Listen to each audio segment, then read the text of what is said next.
Friends, मैं BP Rana आपका अपने channel chemistry classes by Rana sir में स्वागत करता हूँ। आशा है कि आप सभी स्वस्थ होंगे। और स्वस्थ क्यों नहीं होंगे जब आप लोग अच्छा खाना खाते हैं, अच्छा व्यायाम करते हैं, अच्छी वर्जिश वगैरह करते हैं, अच्छे काम करते हैं। लेकिन जैसे बात हमने स्टार्ट की खाने से, तो आज मैं बात करने वाला हूँ खाने की। देखिए, खाने की बात ऐसा नहीं है कि मैं आपको खाने की कोई रेसिपी बताने वाला हूँ या खाना बनाने का काम देने वाला हूँ, ऐसा कुछ नहीं है। मैं आज बात करूँगा कि खाना, भोजन हमारी दिनचर्या का महत्वपूर्ण अंग है। हम दिन में 2 बार 3 बार तरह तरह के अलग अलग प्रकार के व्यंजन, अलग अलग प्रकार के भोजन खाते हैं।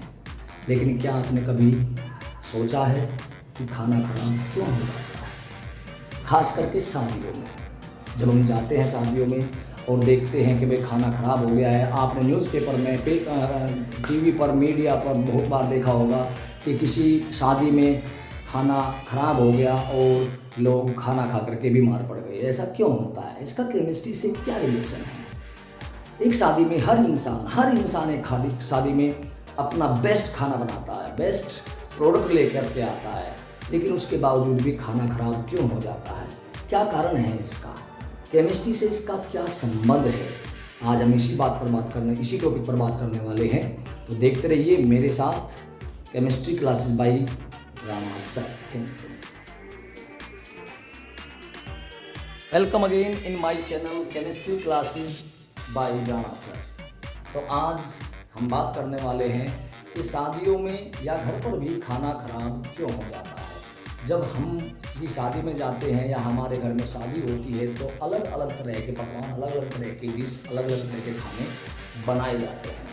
लेकिन आपने नोट किया होगा कि जब हलवाई खाना बनाता है तो वो आपसे बहुत तरह के मिर्च मसाले और केमिकल आपको मंगवाने के लिए कहता है कि भैया फला केमिकल ले आइए, वो केमिकल ले आइए। उसे कुछ नहीं पता बेचारे वो केमिकल, लेकिन इनमें जो सबसे खतरनाक केमिकल वो मंगवाता है वो होता है खाने वाला सोडा। खाने वाला सोडा, जिसे केमिस्ट्री में सोडियम बाइकार्बोनेट कहते हैं। खाने वाला सोडा,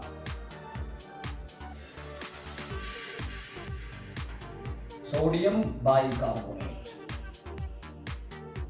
यही वो सब्सटेंस है, यही वो केमिकल है जो शादी के किसी भी तरह के खाने को खराब करने के लिए जिम्मेदार है। और मैं आपको ये भी बता देता हूँ कि यही वो पदार्थ है सोडियम बाइकार्बोनेट।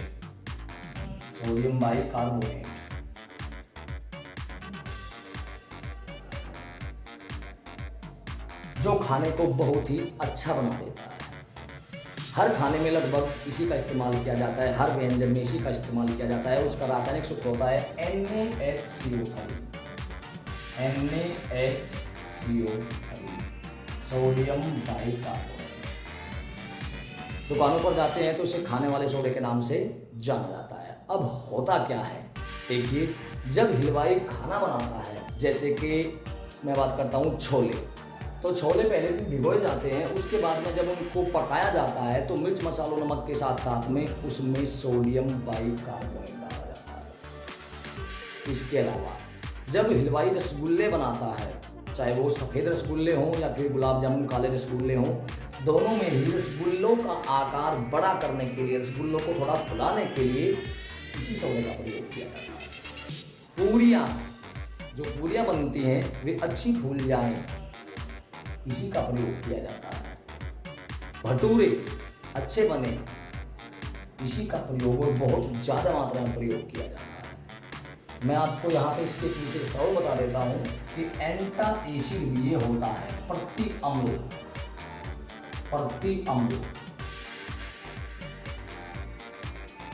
एंटा एसिड, यानी कि जब तेजाबियत बहुत ज़्यादा बन जाती है, तेजाब बहुत ज़्यादा बन जाता है तो उस कंडीशन में ये दिया जाता है। तो वे सही मायने में इसकी बहुत नियमित मात्रा ही हमारे अम्ल को, जो हमारी बॉडी में अम्ल बनता है हाइड्रोक्लोरिक अम्ल, उसको न्यूट्रलाइज करने के लिए आवश्यक होती है। लेकिन जब ये खाने में मिलाया जाता है तो इसका रूप बदल जाता है। क्योंकि कोई भी खाना जब हम बनाते हैं तो उसको पकाया जाता है, और पकाने का मतलब है कि उस खाने को गर्म किया जाता है। तो अब गर्म करने की प्रक्रिया में होता क्या है वो देखिए। चाहे आपके छोले हो, चाहे आपके चावल हो, चाहे आपके भटूरे हो, चाहे आपके रसगुल्ले हो, चाहे पूरी हो, कोई भी व्यंजन जिसमें सोडियम बाइकार्बोनेट की आवश्यकता होती है। बहुत सारे अधिकतम खाने ऐसे होते हैं जिनमें सोडियम बाइकार्बोनेट की आवश्यकता पड़ती है। तो जब खाने में इसको डाला गया और डालने के बाद में इसको गर्म किया गया, तो ये सोडियम बाइकार्बोनेट गर्म होने पर, केमिस्ट्री में सेंट का मतलब होता है गर्म करना, तो गर्म करने पर ये सोडियम कार्बोनेट में बदल जाता है, H2O प्लस CO2। ये हमारा सोडियम बाइकार्बोनेट, सोडियम बाइकार्बोनेट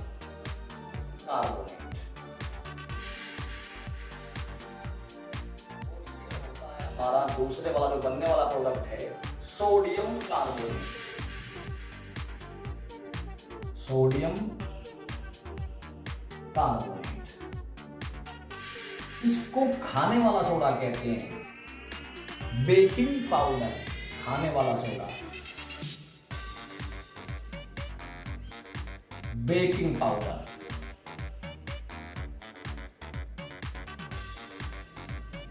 और इसको कहते हैं धोने वाला सोडा। जी हाँ, धोने वाला सोडा, यानी कि वॉशिंग सोडा, वॉशिंग सोडा। और आप जानते हैं कि वॉशिंग का मतलब, आप भली बातें जानते हैं कि कपड़े धोने में इस सोडे का प्रयोग किया जाता है। तो जब हलवाई खाने को अच्छा बनाने के लिए सोडियम बाइकार्बोनेट खाने में डाल करके और उसे पकाता है, उसे गर्म करता है, तो उस कंडीशन में सोडियम बाइकार्बोनेट यानी कि खाने वाला सोडा कहीं में बदल जाता है, सोडियम कार्बोनेट में, कपड़े धोने वाले सोडे में। और आप इमेजिन कर सकते हैं कि अगर आप कपड़े धोने वाला साबुन खा लें या सर्फ वगैरह जो आते हैं, निरमा और ये आपके डिटर्जेंट वगैरह आते हैं, सर्फ एक्सल है, टाइड है, अगर आप इनको खा ले तो आपको तुरंत दस्त लग जाते हैं, पेचिश हो जाता है। क्यों? क्योंकि ये काम करता है धोने का। भैया कपड़े धोगे तो भी ये कपड़े को धोएगा, लेकिन अगर आप खाओगे तो जाहिर सी बात है जो हमारी आंतें हैं उनको भी तो धोएगा ये। तो इसी कारण से ये सोडियम कार्बोनेट जैसे बनता है, और आदमी इसके बने हुए प्रोडक्ट जैसे चावल खाएगा, छोले भटूरे खाएगा, रसगुल्ले खाएगा, रसमलाई खाएगा, कुछ भी, पूरी खाएगा, जो भी वो खाएगा, तो उस कंडीशन में ये कपड़े धोने वाला सोडा उसके पेट में जाएगा, और जाहिर सी बात है अंदर जाने के बाद में वो धोने का काम करेगा, हमारी आंतों को धोना शुरू कर देगा, और धोने में दस्त लग जाएंगे, बॉडी का डिहाइड्रेशन हो जाएगा, उल्टियाँ बहुत ज़्यादा लगेंगी, जिस कारण जो लोग हैं वो बीमार पड़ जाते हैं, और बीमारी की कंडीशन में उनको अस्पतालों में ले जाया जाता है। अब बात करते हैं कि शादियों में इसका प्रयोग बहुत ज़्यादा होता है। हम आम जिंदगी में घर में इसका प्रयोग बहुत ही कम करते हैं, लेकिन शादियों वगैरह के खाने में हलवाई इसका प्रयोग बहुत ज़्यादा करता है। रसगुल्लों को फुलाने के लिए, मोटा करने के लिए, चावल को अच्छा फूलने के लिए, छोलों को अच्छा फूलने के लिए, भटूरे पूरी को अच्छा फुलाने के लिए इसका प्रयोग करता है। लेकिन जब वो इसको बहुत ज़्यादा मात्रा में डाल देता है तो उस कंडीशन में ये हमारे लिए हानिकारक हो जाता है। कम मात्रा डालेगा तो भी यही बनेगा, लेकिन कम मात्रा में ज़्यादा हानिकारक नहीं होगा। अगर आप थोड़ा बहुत साबुन, बहुत मामूली सा साबुन अगर आप खा लेते हो तो उससे कोई प्रभाव नहीं पड़ता, लेकिन अगर आप बहुत ज़्यादा क्वांटिटी में साबुन, सर्फ, डिटर्जेंट खाएंगे तो जाहिर सी बात है, कन्फर्म सी बात है कि आपकी आंतों को वो धोने का काम करेगा। तो ये सोडियम बाइकार्बोनेट सोडियम कार्बोनेट में बदल जाता है गर्म होने पर। अगर आप इसको, हालांकि खाना नहीं चाहिए, लेकिन अगर बहुत ज़्यादा तेजाब बना हुआ है और आप इसको गेहूं के दाने या चने के दाने की बराबर मात्रा में इसको खा लेते हैं तो ये ऐसा ही काम करता है जैसे जिंटेक काम करती है।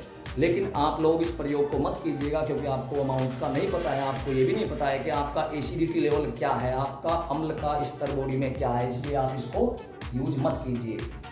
तो यही कारण है कि शादी वगैरह में, समारोह वगैरह में, फंक्शन वगैरह में जो हम खाते हैं उसमें ये कंडीशन हो जाती है, सोडियम कार्बोनेट बन जाता है और हमारी आंतों को वो अंदर से साफ करना शुरू कर देता है। ध्यान रखें, आप इसको कब्जियत के लिए भी नहीं ले सकते हैं। आप सोचते हो कि भाई पानी में इसको उबाल लें तो सोडियम कार्बोनेट बन जाएगा और उसको पी लेंगे तो हमारा कब्ज दूर हो जाएगा, दस्त लग जाएंगे, बहुत हानिकारक है, क्योंकि इसका काम करने लगता है। इसके अलावा जैसे जैसे वो खाना टाइम उसके ऊपर बीतता जाता है तो सोडियम कार्बोनेट की प्रकृति होती है कि ये वाटर मॉलिक्यूल एब्जॉर्ब करना शुरू कर देता है Na2CO3 into 10H2O। इस कंडीशन में ये और भी ज़्यादा पावरफुल हो जाता है और आपकी आंतों को, आपके पेट को बिल्कुल खराब कर देता है, दस्त उल्टी हो जाते हैं और उस समय ये खाना जहर के समान हो जाता है। इसीलिए आपने देखा होगा कि कुछ तो मिर्च मसालों की वजह से और कुछ सोडियम कार्बोनेट की वजह से शादी वगैरह का खाना अगर सुबह बना है तो शाम को, गर्मियों में तो 3-4 घंटे के बाद में ख़राब हो जाता है, लेकिन सर्दियों में शाम तक या 12-14 घंटे के बाद में वो ख़राब हो जाता है। तो इसी का कारण है कि सोडियम कार्बोनेट मुझे जाता है। तो आगे ध्यान रखिएगा, जब आपके घर में शादी हो तो उस टाइम पे हलवाई से बोल देना कि भैया खाने वाले सोडे को लिमिट में, नियंत्रित मात्रा में डालना है, कभी वो ज़्यादा ना डाल दे और ज़्यादा डालने पर ये बन जाए और इसको खाते ही आपके सारे के सारे बाराती हो या घराती हो या मेहमान हो, जो भी हो, ये सारे के सारे बीमार पड़ जाए। आशा करता हूँ कि आपको ये जानकारी अच्छी लगी होगी। अगर जानकारी अच्छी लगी हो तो मेरे चैनल को माइक्रोकेमिस्ट्री क्लासेस बाय राणा सर को सब्सक्राइब कीजिए, वीडियो को लाइक और शेयर जरूर कीजिए। जय हिंद, जय भारत।